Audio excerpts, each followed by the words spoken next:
For someone working in the CBD, a commute into Devonport, from Devonport, takes upwards of an hour. But more than the personal inconvenience of having to take that time out of their day, of their busy schedule, they're driving into an environment that is built more for one-ton machines than it is for the actual people that live and work in these environments. Currently, our cities and urban centres have their priorities wrong. We need to readjust these, readjust the way that people get around in these centres, readjust the way that people interact with these environments in order to ensure that they're safe, that they're efficient, and that they are actually catering to the needs going into the future.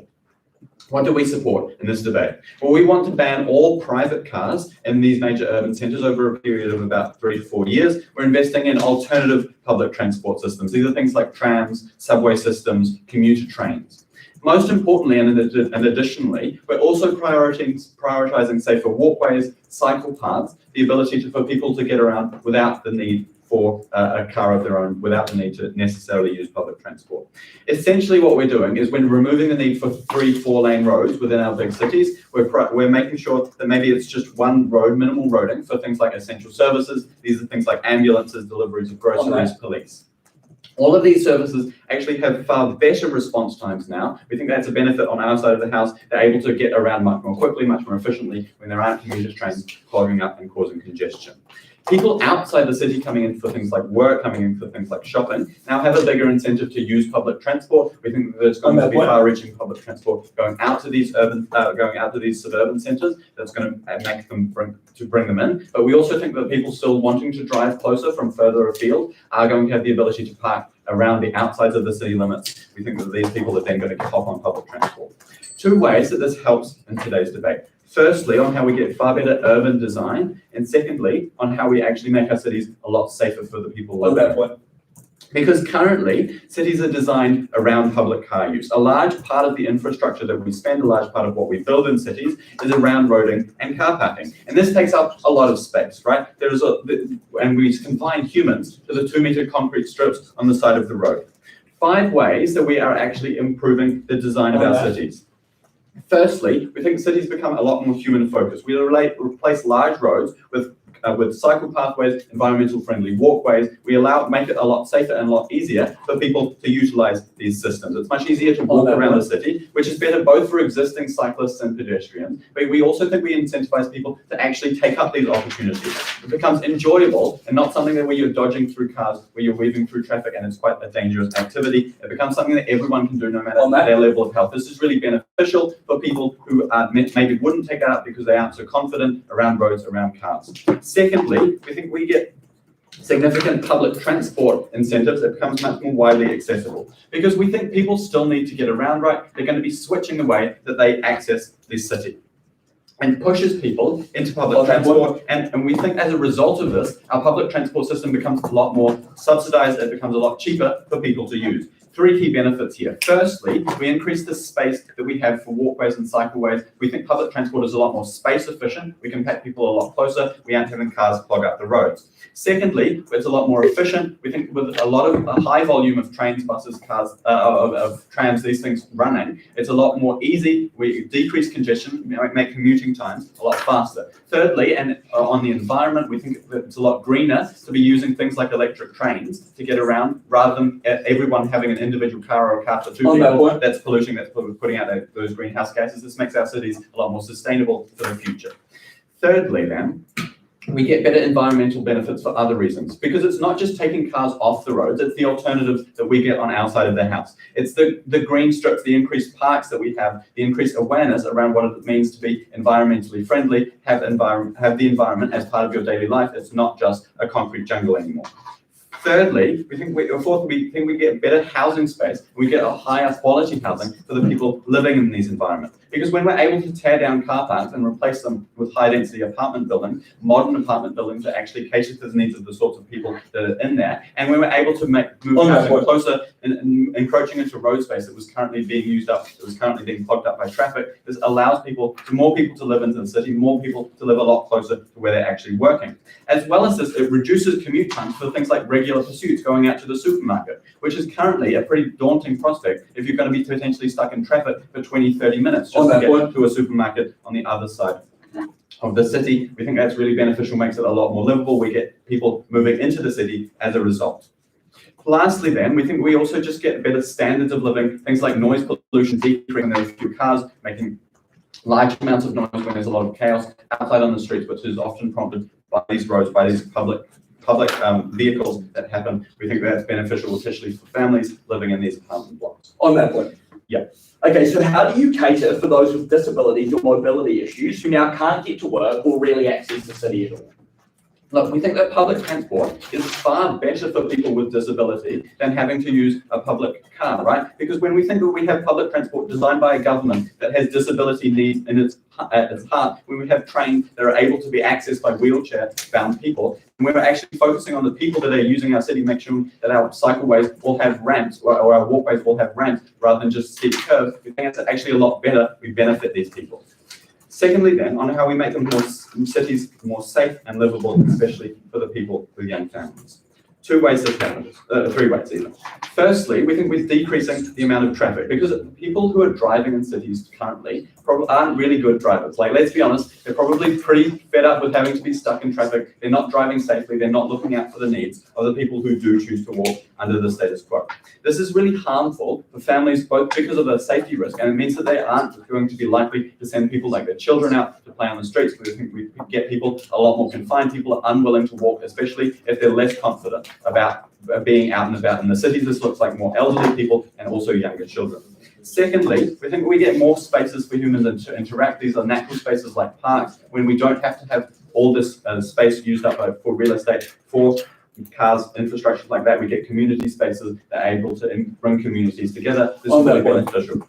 Lastly then, we think that people are far more willing to help and are in a position to do so, which decreases crime rates. Because when you're not in your cars, when you're not zooming past, when you're actually hundreds of people having foot traffic in busy areas, it becomes a lot harder for people to do things like violent crime. We think that the levels of violent crime, especially in city centres like Wellington, is going to decrease, and that's really beneficial. It increases safety, and it means that people are a lot more comfortable actually using these sorts of public transport, using these systems that we do get under our side of the house. So what do we get? We get people feeling comfortable in their own living environment. We get people moving into the cities, people feeling that that's actually a place to be. We get revitalization of our city centres. Because at the end of this debate, we need cities that cater to the needs of their people. We get cities that people are able to get around quickly, where people are able to get around effectively, and people feel safe actually going to work, actually raising a family in this environment. We're the only side of the house that is able to get that. Very proud to propose.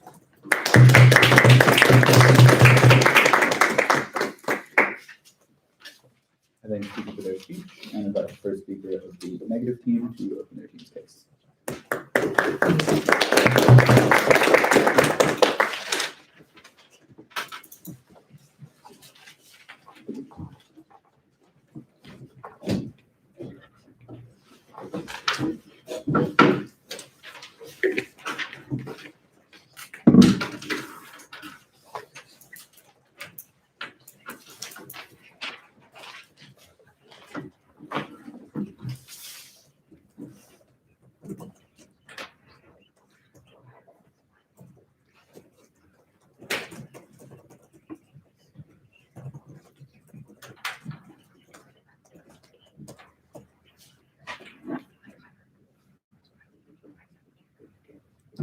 Panel, this debate is not enough debate about public transport versus cars, because on side NEG we're happy to support the same amount of investment in public transport that side F would, given the amount of public pressure and willingness to support things like public transport schemes. What this debate is about whether we should be shutting off the most vulnerable for access to our city centres. It's whether we approach this with a hard, heavy ban, like side F would have you do, or we approach it through a more inclusive system that allows everyone to be able to access the city centre, whether that's through public transport or through their private cars. What do we support specifically in today's debate? 3 things. Firstly, allow private car usage in city centres. Secondly, we support things like T3 lanes that encourage carpooling, things like the introduction of subsidies on e-vehicles like they've done in Australia.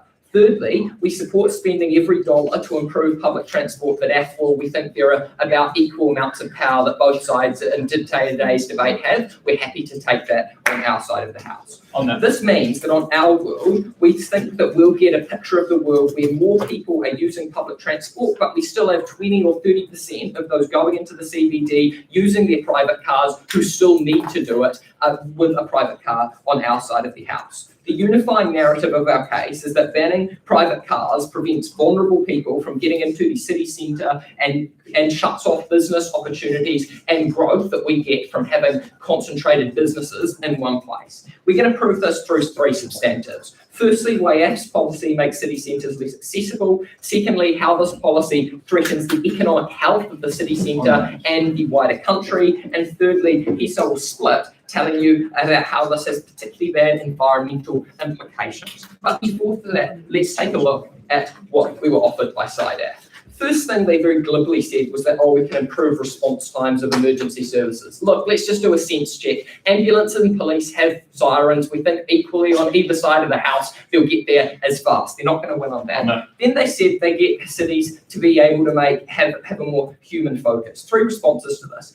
Firstly, we tell you in a lot of cases, things like huge amounts of buses, if they solely want buses and think they're just the best, have quite low visibility. We think a lot of kids are hit by buses because they're higher up. They don't improve that on their side of the house. Secondly, we tell you, let's just do a sense check on this. No one is actually actively scared of cars. We often have 30 kilometre per hour speed limits in a lot of city centres. We're happy to support that. You still have lots of pathways and even in Auckland city CBD when you do have cars.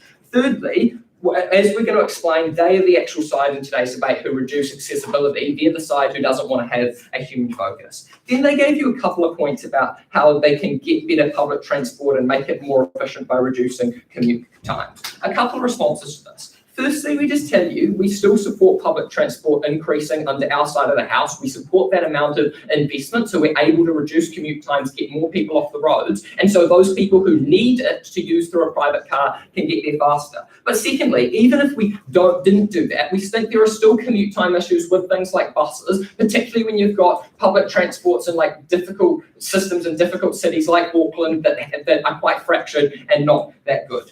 Finally, they told you about how they improve the environment and reduce pollution. Look, we're happy on our side of the house to support things like e-vehicles, and we think even if we didn't subsidise them, the amount of industry development that's occurring under the status quo is going to make them cheaper, more accessible, and more good for the environment. These vehicles are often also a lot quieter, so that reduces a lot of their noise pollution points. Finally, I just wanted to point out that in response to a POI, they said, we can make it accessible. The disability doesn't matter.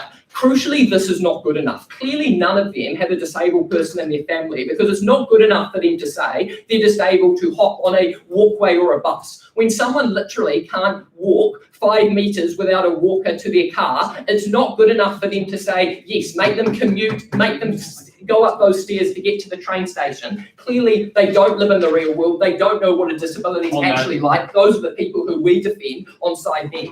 Okay, let's take a look firstly at how we improve accessibility. We do this in 4 ways. Firstly, as I alluded to, we improve it for those with disabilities. Because for people with walkers or wheelchairs or walking sticks, a bus ride or getting to a train station or cycling or walking is really, really difficult. Crucially, there was no provision in their model for these people, so we're going to assume that they are not actually giving them any ability to get into the city centre at all. But secondly, if we do hear a case shift at second half, we just tell you that there's older people have a lot of mobility issues and they can't give disability permits to every single one over 55.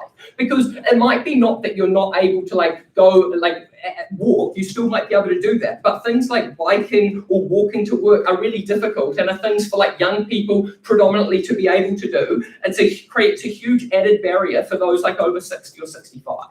Thirdly, we tell you it's particularly harmful for those from rural areas because public transport to rural areas is often lacking under the status quo. Why is this? A couple of reasons. Firstly, because there's less people in these areas, so there's often less funding that goes into these areas to improve those public transport links. But secondly, we tell you it's just more expensive often to build train tracks out to rural areas because you literally have to lay more train tracks. But also there's lots of terrain issues that has to go through a country that makes it more costly.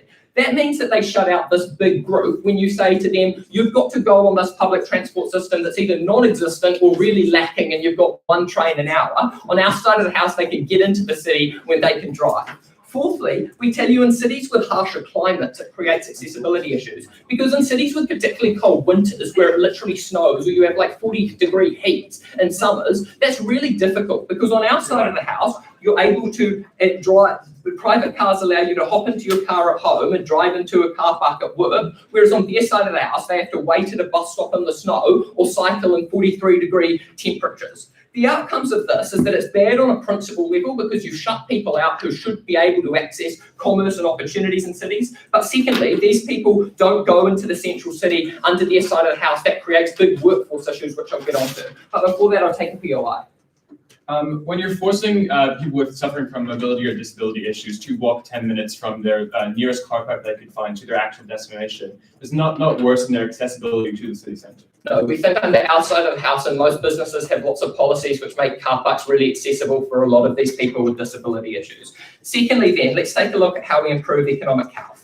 Why are lots of big businesses going to leave the central city? A couple of reasons. Firstly, because like big businesses, law and accounting firms, workforces that are often aging, that might have some mobility issues, they can't access the business. That means that it's far more likely that they're going to want to move out of the city. But secondly, we tell you business is now just a lot more harder to conduct in central cities because you're not able to do things like take your car between meetings. It's a lot harder to make those links and conduct good business. This means that more businesses are likely to leave the city to go to like suburban areas where cars can actually access them. Why is this so harmful? A couple of reasons. Firstly, because there's a flow onto smaller businesses like restaurants and small retail, because there's far less foot traffic that you get from people going to work or at lunch because they're not passing through these businesses. They shut down, you remove them of an economic living. But secondly, we just tell you it creates inefficiency in the economy because there's advantages of CBDs, like having good communication between businesses, like reducing courier times because they're all so close together. You remove that on their side of the house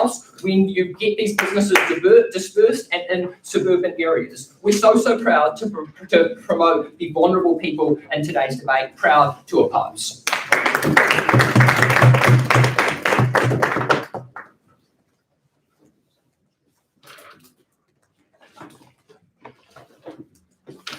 I thank the speaker for their speech and invite the second speaker of the affirming team to continue their speech.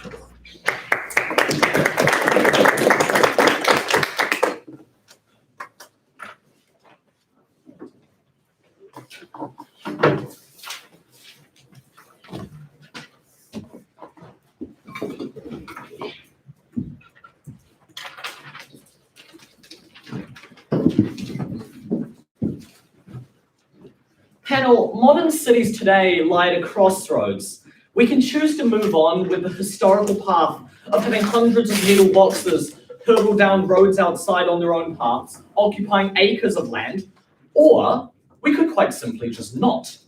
Look, cities are made for humans. We should design them for all humans, not just, say, like Cornelius Snow, a 72-year-old hedge fund manager that really likes his Mercedes. Panel, the need for roads in today's society is vastly overstated by the other team, and it's a movement towards a better, more open city centre that we are drastically needing on our side of the house. All right, I'm going to bring you two things in my speech. First is some rebuttals centered around two major points of contention, and then a split point about how this revitalises city centres and urban growth. First is some rebuttal. We've noticed two main points of contention throughout this debate regarding the impact on people and cities. Firstly, let's talk about people. We were very clear on our side of the house in our first speech and in our POIs that people live better lives, better living outcomes in CBDs under our side of the house. And before we get into the substantive rebuttal to the things they've been talking about as clashes in this thing, let's firstly explain very clearly why a ban is uniquely necessary and better on our side of the house, because I don't think it's something that Sid really understood in our first speech. So we're going to reiterate this briefly to you. Firstly, we tell you that it's not just public transit that we're really advocating for. We're not saying that, we should just focus on, we should prefer public transport over cars. We should, but we also desperately need to ensure that it's the core improvement of cities, the movement of cities away from roads and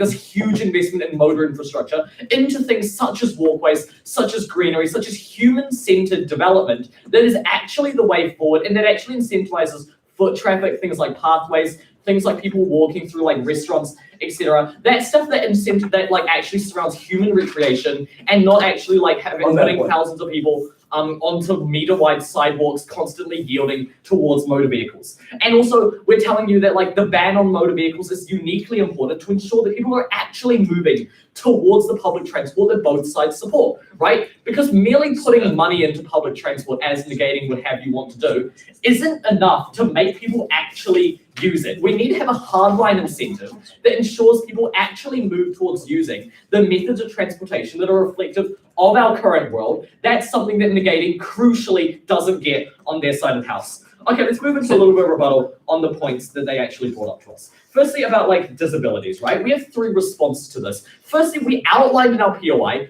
and response quite clearly that we see that public transport is better than this. It's not fair to just wave that away and say, oh, but it's not. Look, let's tell you why. Firstly, public transport has many provisions made by the central government. The government has a duty to provide public transport to be more accessible for everyone, because public transport as a public good needs to be available to like wide members of the public. There is an incentive towards public transport providers to therefore make it so that everyone is able to get onto these things. Secondly though, we tell you that like just like advances in things such as mobility devices, such as disabled aid and medical tech, have nullified many of the issues surrounding like the majority of disabilities in our society, right? We tell you that like these advances mean that more and more disabled people are actually now able to like better utilize public spaces in parks, in like city centers, etc. That's a problem that's just going to diminish more and more as time moves on. This, in comparison to the existence of motor vehicles, that's a problem that's going to get worse and worse as time moves on. And lastly, on this point, let's just look at the comparative, right?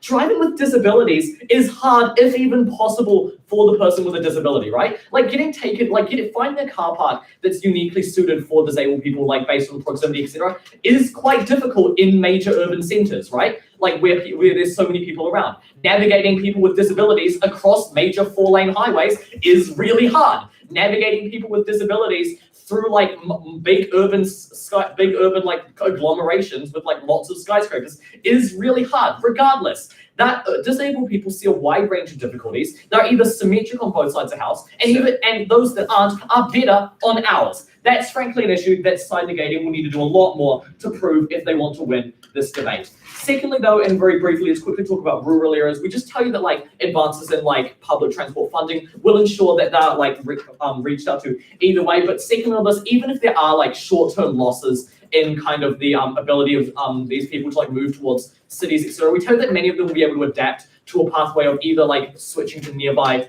public transport or just taking their car to the outskirts of the city and then switching to, say, park and ride into the city as a result. Okay, before I move on to the next point, I'll take up here. If using public transport increases your quality of life so much, and we invest and create the same public transport system on our side of the house, why don't we get all the people who could actually access it on your side of the house using public transport on ours?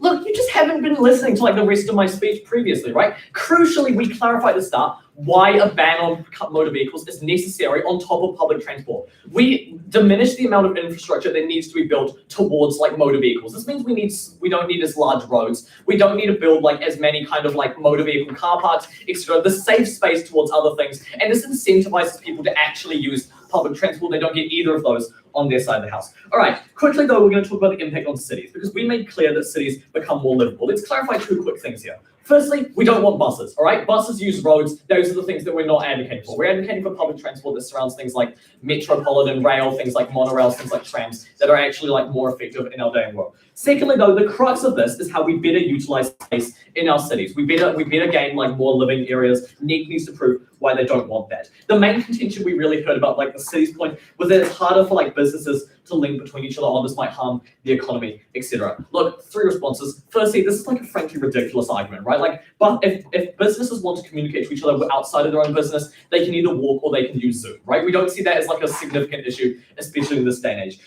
Secondly, though, foot traffic, like the existence of foot traffic merely serves to like help restaurants and small businesses, right? It's not going to make them like go poorer as opposed to the fact fact that it's just going to make more people open to these side stores, to these restaurants, etc. We see that as a big economic gain. Okay, look, we brought you a very important point at first about safety and how the lack of less motor vehicles on our roads crucially makes cities safer. There was no response to this from side negating, and they really need to address this because it's a point that affects hundreds, thousands of people in our urban areas each day. It's actually quite important. It must be something to be engaged with.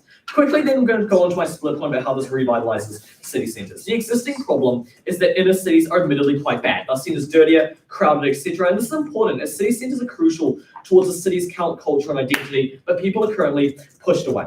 We incentivise people in development returning to city centres in two key ways. Firstly, we tell you that it makes them a better place to live. My first, Robert, already spent a lot of time giving several very good reasons why cities become more livable. We see this helps attract growth and economic development to inner cities, right? As now people actually hold a perspective of the city as nicer, more atmospheric areas, a human space that drags city people and communities together. This means that more people are coming to these areas and attract more tourists, more locals, together, and this makes it more sustainable and more environmentally helpful. Secondly, this makes the development of these cities more sustainable, right? Because it's harder to grow urban centres around motor infrastructure. It's harder to grow towards traffic demands and building more roads and car parks, etc. Growth around humans and humans only, much easier to sustain, means in the long term, city centres are still able to see healthy and effective community growth. Our side of the house, crucially at the end of this debate, is the side that actually proves the need for a future in which cars aren't the common mode of transport, proves the need for a future where cities are built around humans and humans only. Very proud to affirm.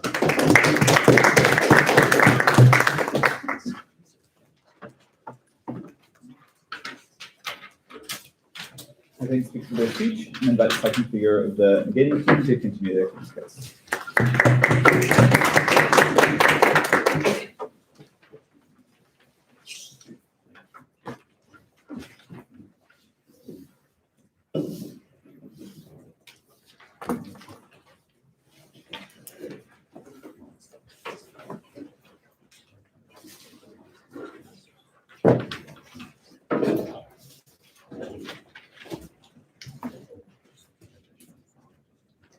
At the absolute height of generosity, side affirmative only gets the benefits that we can also claim. However, they don't get the disability benefits. They don't get people actually being able to cater to their own needs. They lose out because they don't see reality as it is. Today in this speech, I'm going to address the 2 points of clash that have arisen in this debate so far, and then a substantial contribution about why this hurts innovation and reducing carbon emissions. So firstly, on the first one of clash, on why we get better accessibility of city centers. Basically, this boiled down to 3 main points about people with mobility issues and people from rural neighborhoods, and then a smaller point that was about urban areas and city development. Firstly, on this idea of people with mobility issues, they basically told us in a response to POI at first that basically these public transports are going to be accessible for people with disabilities and people with mobility issues. This means people who are over the ages of 60, people who have walking disabilities, which as Isaac told you means that they can't walk without a walker for over 5 meters.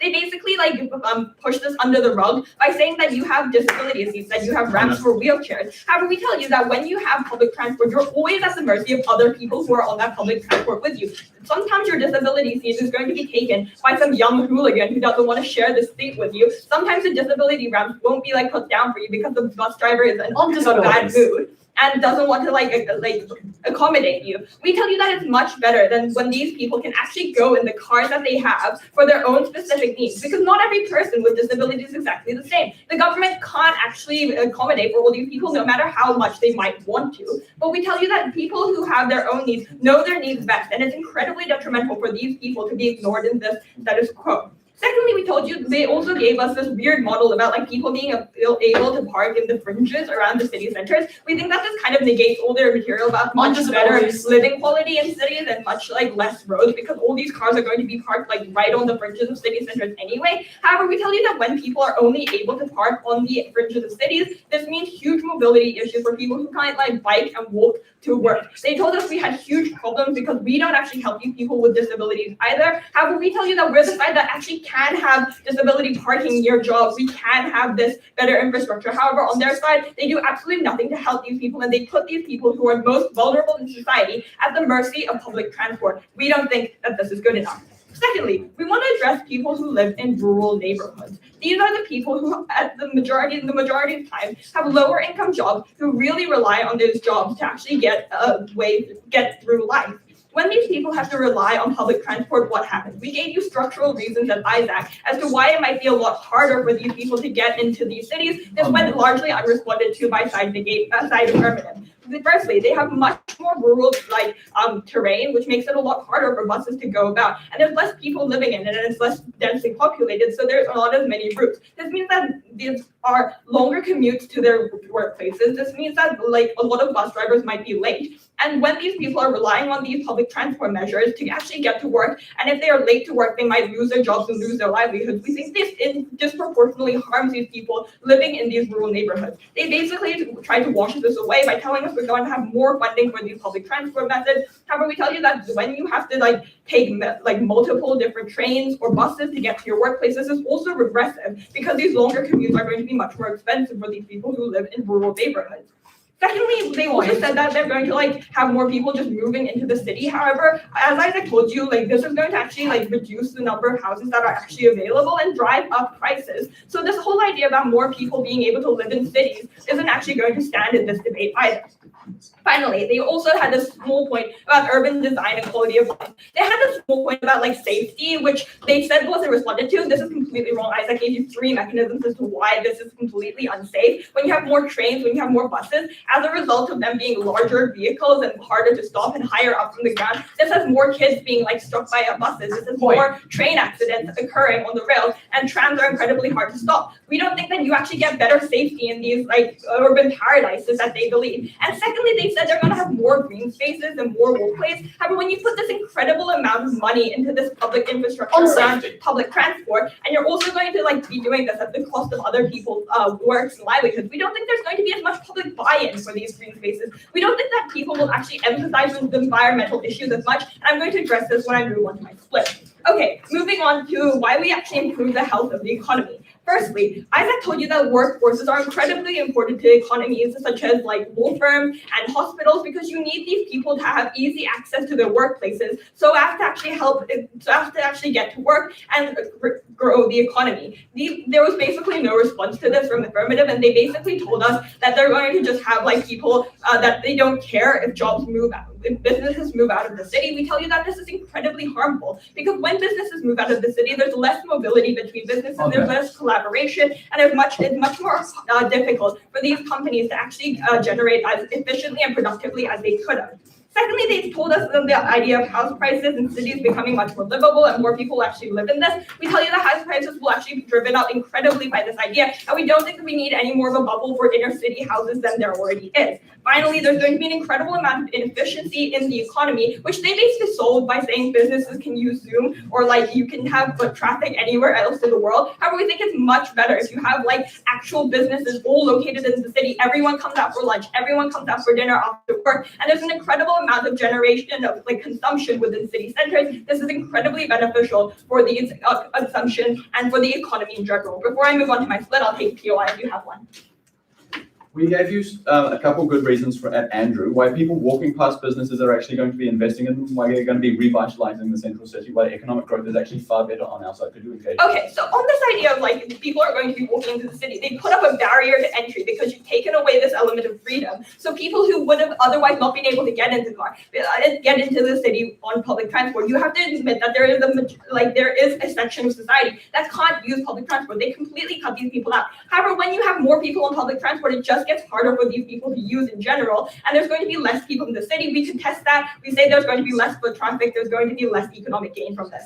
Okay, moving on to why this hurts innovation and reducing carbon emissions. Firstly, I think this boils down to 2 ideas. Firstly, the innovation and the development that's being done around electric vehicles, and secondly, the public buy-in around future environmental projects and initiatives. On this idea of electronic vehicles, they basically told us that electric trams and electric trains are much better. However, we tell you that these are completely inefficient in the status quo. There's an incredible amount of development being done because people want to have electronic vehicles on the roads. People think that this is actually going to be beneficial. When you cut out the complete market for electronic vehicles, because at the moment the biggest barrier is lithium batteries, and the moment the people who can make electronic vehicles make them for cars. When you cut down the market for cars and you reduce this demand, there's going to be less innovation because a lot of these companies are startups that have invested millions of dollars into actually doing this research. They're not going to be able to get this innovation, and they're not actually going to be able to get electric vehicles such as buses and better electric trams in the future. They completely cut out this technology. They also only wanted buses and trains. However, they need baby steps in this research to actually get to this level of innovation. Secondly, on the idea of public buy-in, we're going to tell you that when people have, like in the status quo, people are actually really sympathetic to environmental issues and they want greener spaces. However, when this huge government innovation has gone through and it's actually put a lot of their jobs at risk, they've put a lot of their livelihoods at risk, there's going to be a huge amount of public outcry and there's going to be less buy-in for public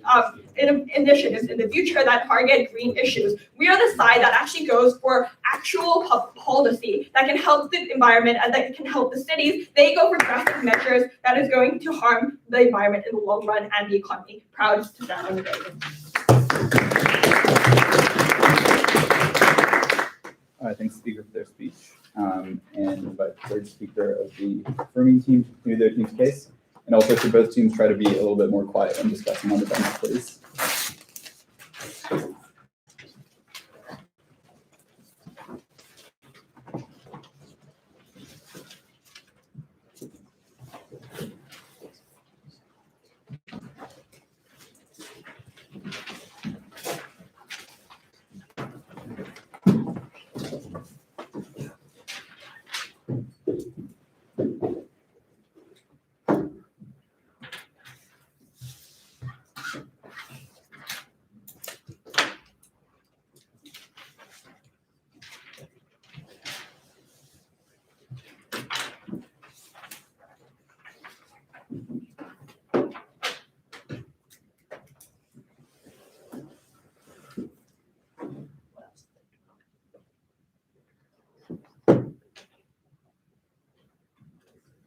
If the opposing team, and especially Isaac, loves public transport so much and they're willing to invest everything we have into this initiative, they should be fine to ban private cars as well. They are arguing our case for us. If Negative wants to invest in public transport, then they should need to ban private cars, diverting funding from roads and infrastructure and subsidizing the full cost of this public transport.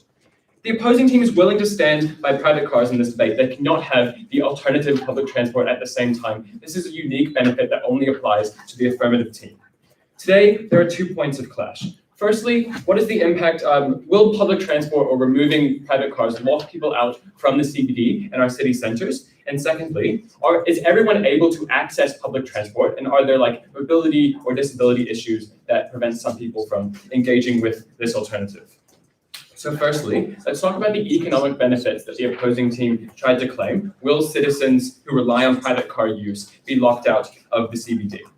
First response here is that the citizens are not relying on private car use. Andrew gave you a variety of reasons of why many people do not actually need private cars as a necessity, and there are 2 key responses that we have here.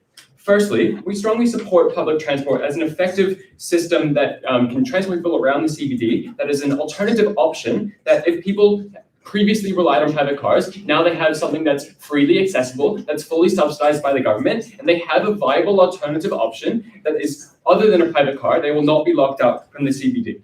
Secondly, often many poor families commuting in the city center are not owning cars in the first place. If you're living in the city, a private vehicle is very expensive, parking's really expensive in these areas, and many poor families, especially from these rural communities, cannot actually afford a car in the first place. In fact, these many families are relying on public transport, and we should be focusing on making public transport and human living, footpath, walking, cycling pathways, a more effective and safer option.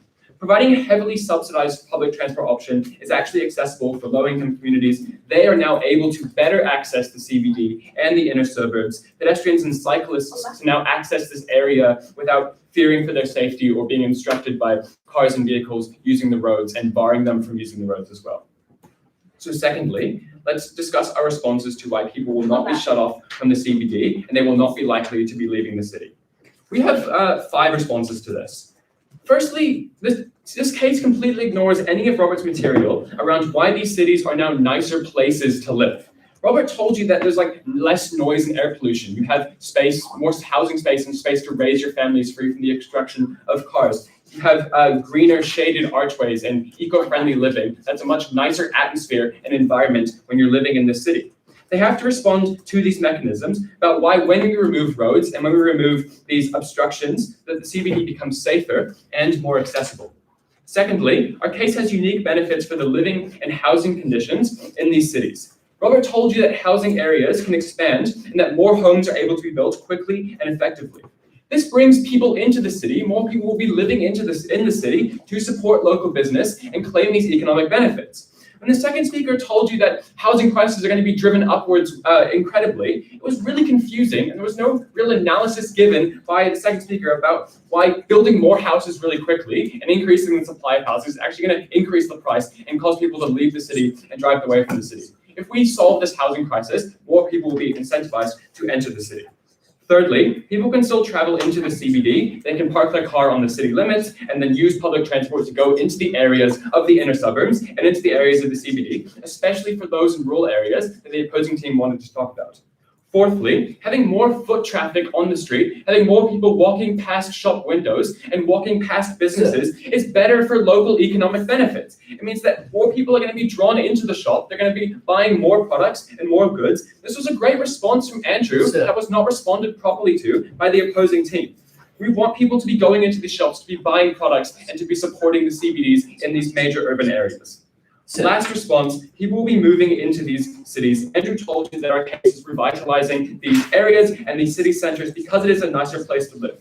When you enjoy being in the city, when you enjoy being in the CBD more, when you can walk through shaded pathways, green parks, and local areas, the opposing team has completely ignored any of our material about why now people want to be in the CBD. There's no more congestion, there's no more traffic, there's no more honking horns and roaring motorcycles around these roads. They have to engage with this material.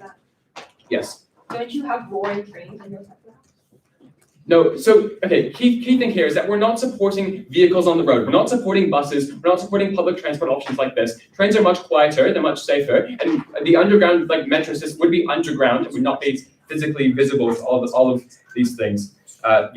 Second point of clash. What is the impact on like the level of public transport, and are there like disability or mobility issues that's preventing people from accessing this? First response here is that the opposing team can never have the same level of public transport as the affirming team can.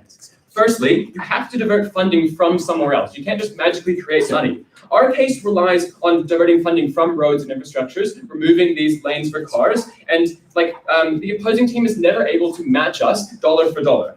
Secondly, a ban is a necessary response. Andrew told you why this is uniquely needed, because it's a hardline incentive to keep this behavior stopped. Human behaviors are ingrained into our daily routines and our daily cycles. People are used to using their cars to get around. If that burning fossil fuel alternative is still available to them, human behavior is not going to change. They're still going to keep this option open and are still going to explore private cars. You have to have a ban in place to prevent this from occurring.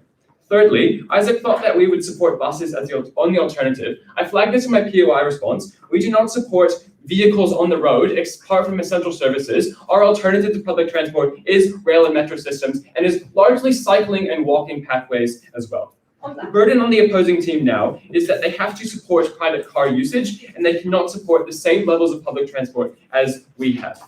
Fourthly, the opposing team only provides slow funding for public transport. That takes a long time for the benefits of this to manifest. They get better public transport in 50 years. Our ban is a hardline, effective policy that gets quick change that is necessary to combat, especially the environmental effects of this thing. Lastly, the only people that are able to buy electric private vehicles are really rich upper-class families who have the money to afford this really expensive technology. This alternative that they provided is not extending to all citizens across the House. Lastly, let's talk about mobility and disability issues. We had a range of responses down the line to this. Firstly, public transport is accessible for those with mobility issues. There are lots of provisions in place by the government, and society is making this a priority in their current policy. So public transport can be accessed by wheelchairs, and it's pretty similar to the way that cars are accessed by mobility issues. Secondly, Private car usage is worse for those suffering from a disability, not only because now they have to find the only available car park 100 meters from their destination, and now they have to go through that terrible process of trying to get to their destination and forcing them to walk. But also when we have public transport available, when we have better like flat pathways, flat cycling pathways, and better footpaths, when people with disability issues will appreciate that. Now they're able to walk around to the city because our walkways and pathways are better. They're more accessible to lots of people. We do not want to isolate those with disability issues to a 5-meter radius around the only car park that they can find in the city. We want the entire CBD to be accessible for everyone.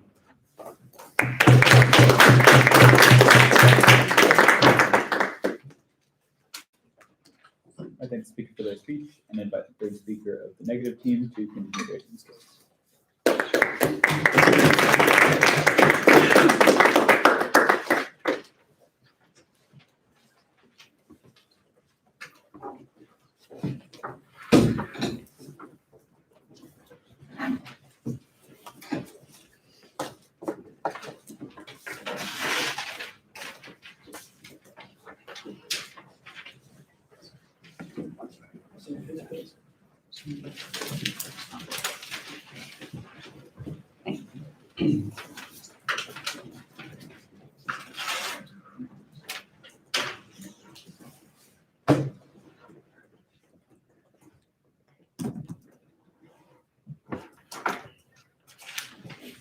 It's important to recognise at this point in today's debate that side neg accrues much of the benefits which side AF wants to claim in today's debate.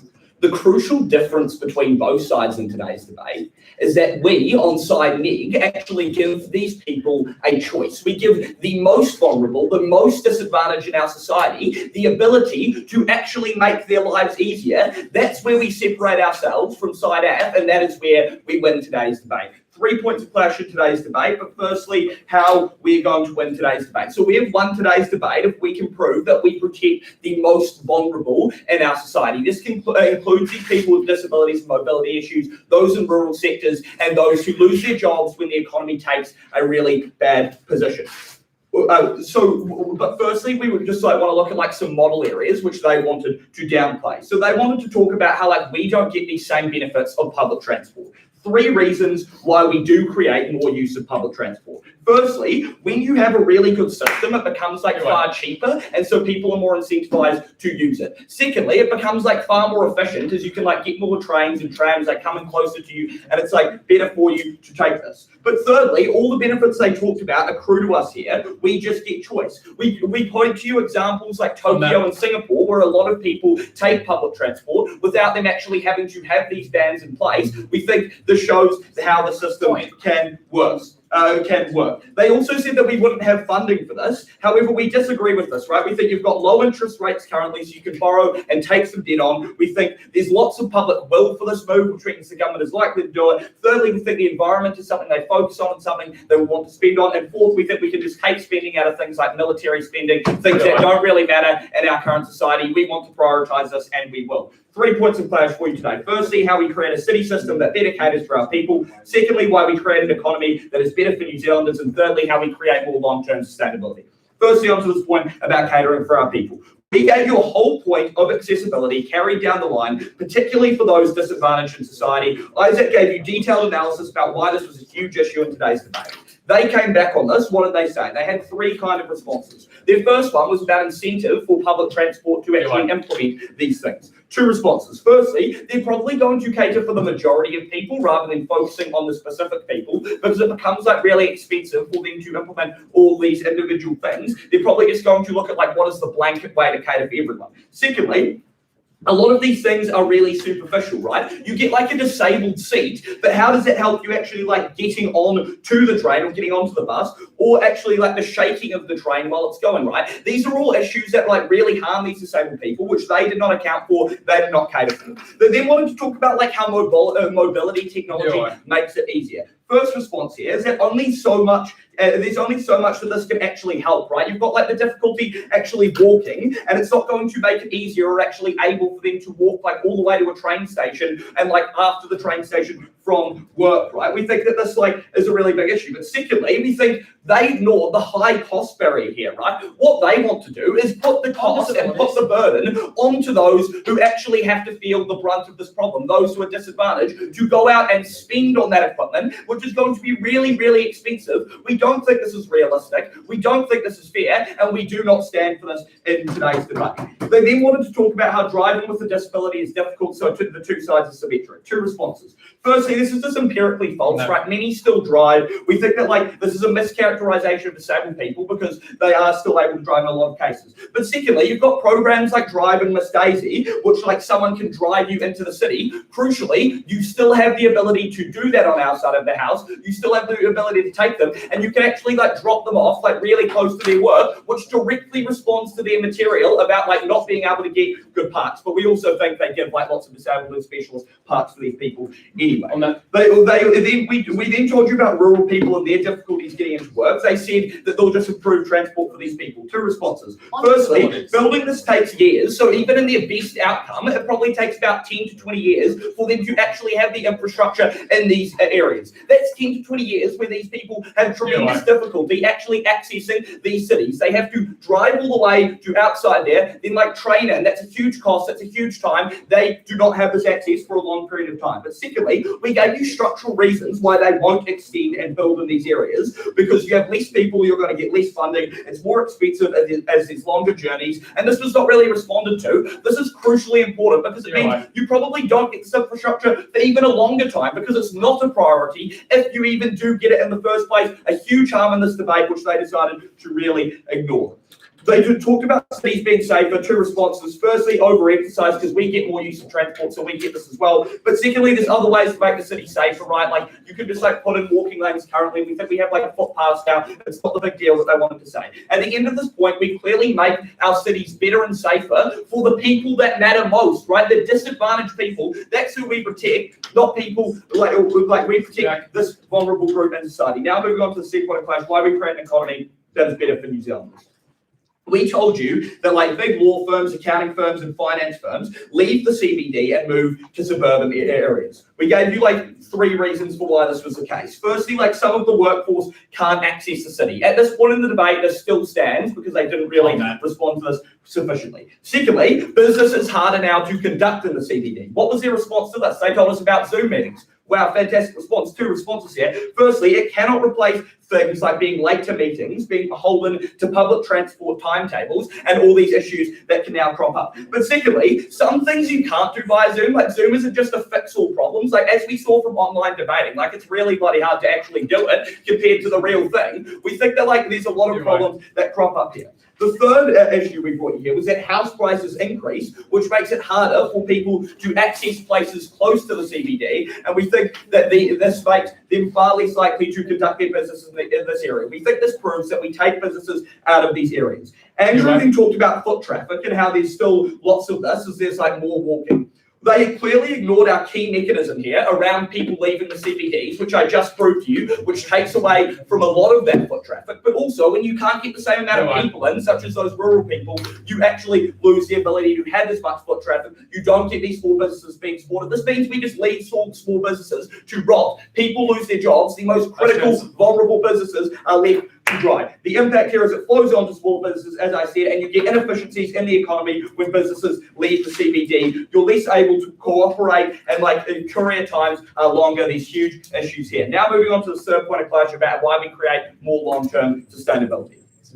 So they talked about the environment, and we like shut it off by saying that like we get a lot of this public transport as well, and they like didn't really want to bring it up too much in the rest of the debate. This is crucial in today's debate, is not only do we get this public transport, but we get it without losing a whole bunch of public buy-in, because when you implement a policy like this, which is quite extreme, there's going to be less public buy-in for environmental policies, because people are going to say like, we just allow this policy to pass, we don't want a whole bunch more money being spent on fixing the environment. This is crucial because on on our side of the house, we get more development of things like electric cars, like HESO gave you a split that was really unresponded to. All they said to this is that electric cars aren't cheap, but they absolutely can be. They think all electric cars are Tesla. This isn't true. You've got like Nissan Leafs, far cheaper options that they ignored in today's debate. They wanted to talk about parks being built, completely ridiculous. They're just going to build more concrete jungle areas. At the end of today's debate, we are the side that actually protects the vulnerable and actually benefits these people. Proud to vote.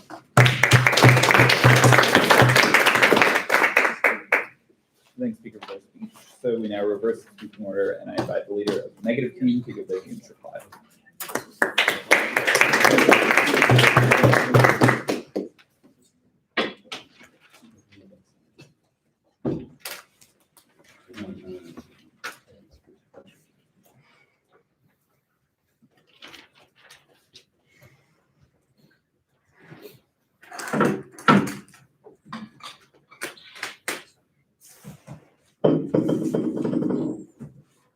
I think the line from SIDAF that sums up their case was when they broadly responded to disabled people as Cornelius Snow driving his Mercedes. I'm sorry, but that is the most insensitive thing that I've potentially heard in debating. As a government wanting to promote good policy, you have to look out for vulnerable people. They've failed that on all counts in today's debate. You cannot give them the win for that. Two questions in today's debate. Firstly, on how this affects the quality of life in people in cities, and secondly, whether this improves the economy more broadly. Firstly, let's take a look at quality of life. I think the key part of our case here, which they didn't ever really grasp, was that we still get increased public transport use under our side of the house. Now, we gave you structural reasons down the line why we're able to do this with the amount of public buy-in, while we're still able to spend on that, and how we have equal fiats on either side of the house. We gave you a clear picture on the world where, yes, maybe we don't get 100% public transport use, but we maybe get to 70%. We get a lot of the benefits, therefore, that they wanted to talk about reducing traffic, about reducing noise pollution, about creating safety in cities, but crucially, that 30% need to drive, we allow them to drive. They also, their first claim on this was that, oh, we create safer cities. We've told you down the line that we're happy to support other policies that help make cities safer, like lower speed limits in there. But their next claim on this was that they get to create utopias in cities with like lots of green spaces and it's a lovely place to be. Let's just not let them run away with this characterization, because insofar as they're able to do that, we're able to put a few more trees in cities too. That doesn't mean that they are able to create these beautiful utopias. We get a lot more cars off the road too. We get that benefit. But where our real push came in this point was on our point about accessibility, because we told you, and it was never just confined to disabled people or those with mobility issues, but we told you rural people struggle to get into the city. Their response to this was that we'll build more public transport. What? So you're going to put them out, lock them out of the city for the next 10, 15 years until you build it? That's not good enough as a response, as a case. We also told you about harsh climates and how that creates a lot of problems commuting. No response in that 24 minutes of speeches from them. We also told you at Split about how we get huge environmental benefits when we get more public buy-in to public transport, to EVs. We're happy to support that. That still stands at the end of this. Why is this the most important part of today's debate and debate-winning material? Firstly, because this is the most vulnerable group in today's debate, those that they want to put a burden of buying all this technology to help them be able to commute on a train or a bus. That's not good enough. It's a government duty to have to support them. Secondly, because of the magnitude of harm to this group, this literally means that some of them might have to lose their jobs in city centres because they can't access it. And thirdly, because there's a huge harm in the short term, even if we take them at their best and say public transport totally improves, there's still 10, 15 years because infrastructure takes a really long time to build. That's not good enough for a policy. They want an immediate ban. That's not a good solution. Secondly, then, let's take a look at the economy. Here, once again, they never grasped our case, because what we told you was that because of the reasons like making it far less accessible to get into the cities, because it makes it a lot more harder to conduct business in a CBD, that means that big law accounting firms, they leave the central cities. And all our harms about reducing foot traffic in central cities, they came off that. They came off the fact that these businesses leave them, and you effectively create CBDs that lack the economic infrastructure to be able to create good jobs, good growth. The only claim on this was that they get more people into central cities for things like shopping. But clearly, this didn't address all of the structural reasons we gave you about how it's far less accessible under their side of the house. But even if public transport is so good, we get those benefits too. We think if we take them at their best, we think that people will still go on to things like online shopping if it's made far less accessible. That's not money going into the New Zealand economy. Proud to support the vulnerable people in today's debate, proud to oppose. I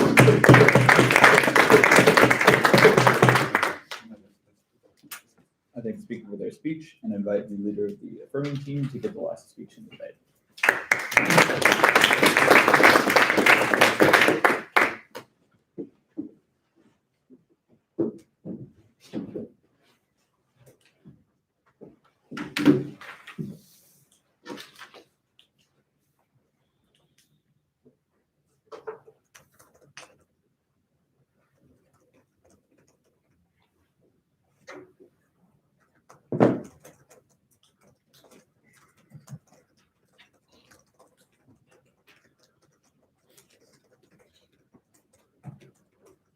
When they tried to have it both ways in today's debate, they lost on both counts because they had to support a choice that allows the majority of people to still drive, to still take their public cars into the city, that still allows them to choose to pollute, to choose to make it so much harder for the most vulnerable people from all different walks of life. Three main points of contention in today's debate. Firstly, what does public transport actually look like on either side of the house? Secondly, on accessibility and growth within our cities. And thirdly, on the economic outcomes of our policy.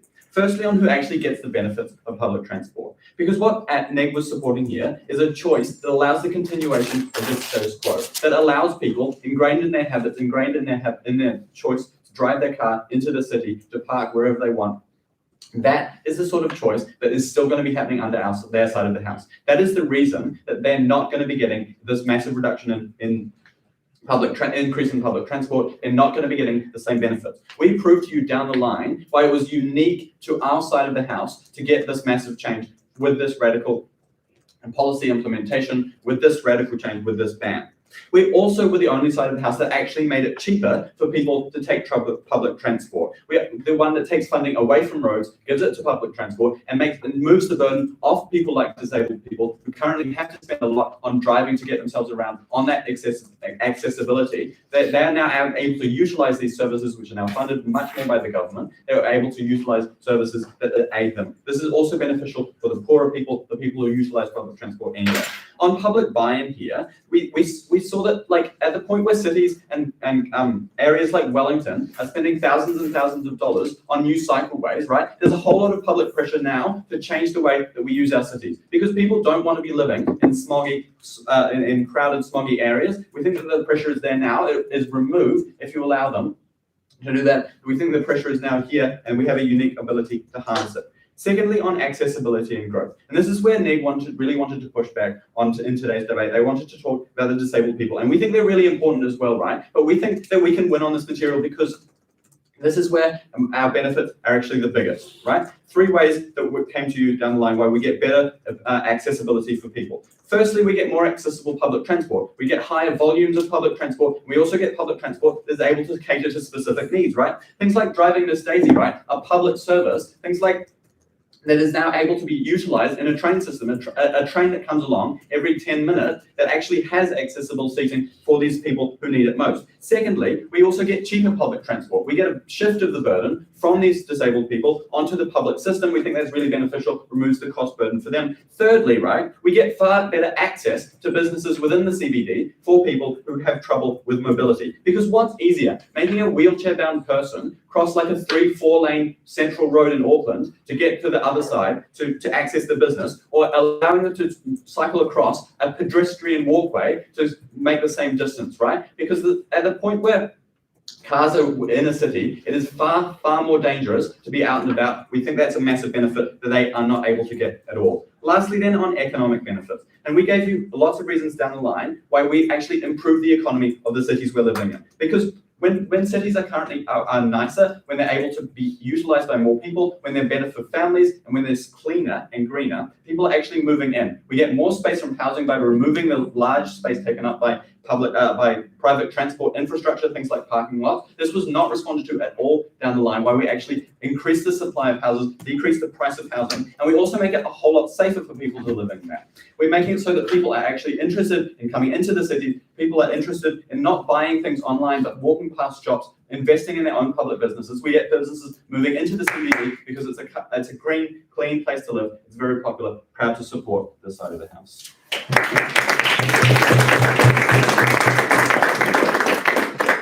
Thanks for that, and thanks to both teams. I invite you across the floor and shake hands, and then if everyone could please leave the room until we reach.